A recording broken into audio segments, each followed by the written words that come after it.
talk some golf, Mike. U.S. Open is upon us. I was just saying, I can't believe how fast the summer's gone. Mm-hmm. You know, we've done this before. I did this right around the Masters. Tiger wins right before big major, and I want to say Tiger's back. Mm-hmm. I will say this. When he is in contention in the final round like he was 2 weeks ago and winds up pulling it out, TV ratings go out soar, and he still is the marquee name in this sport. So I think the U.S. Open's going to have a really big following because people are thinking Tiger might be back again. Where are your thoughts with this?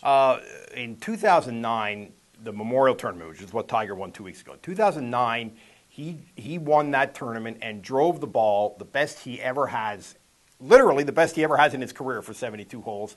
And everybody in the media, and even Jack Nicklaus himself, except me, all but conceded him the U.S. Open.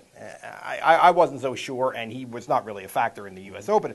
And I don't think this is a particularly good golf course for him. Olympic in San Francisco is where the Open's being played. It's a very almost claustrophobically tight target type golf course, which he traditionally has not done real well on. And I don't know that it's a real good golf course for him. It'll be interesting to see, and I think the other thing is I think it's going to be a very severe golf course setup, which is as important as the course itself. The way the course is set up, I think the people who run this tournament are still a little mad about Rory McIlroy shooting 16 under par last year. They're not going to put up with that again. So there's going to be some serious rough, and that takes some of Tiger's, these crazy flop shots that he does. Yeah. That takes that kind of out of the game a little bit. Unfortunately, I don't think that's good, but it's reality. Who do you like in this tournament this year?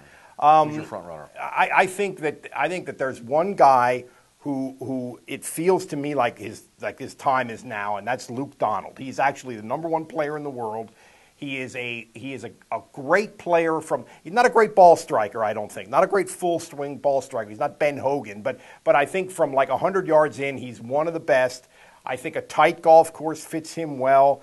He's done everything but play really well in the majors. He's done everything else except play really well in the majors. That's important, though. It's everything. It's beyond important.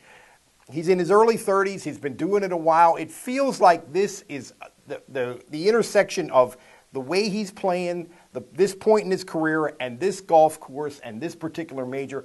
I just think it's a really good fit for him. So I think, even though I suspect that he's a little bit overrated as a player, this is a really good spot for him. So I'm going to pick him. You're saying number one? He's number one right now. He's number one in the world. He always comes across like a sleeper. Because he hasn't won the majors, you don't. And he hasn't won a ton of tournaments. He hasn't had that 1 year where he's won 5-6 tournaments in America. Very steady, very consistent. Very steady and very steady, except for in the major championships. I think the really, really hard golf courses have been a challenge for him. But this particular one, I think, is a pretty good fit of, like I said, golf course, golfer, and point in his career. Jim Furyk, I asked about the local guy.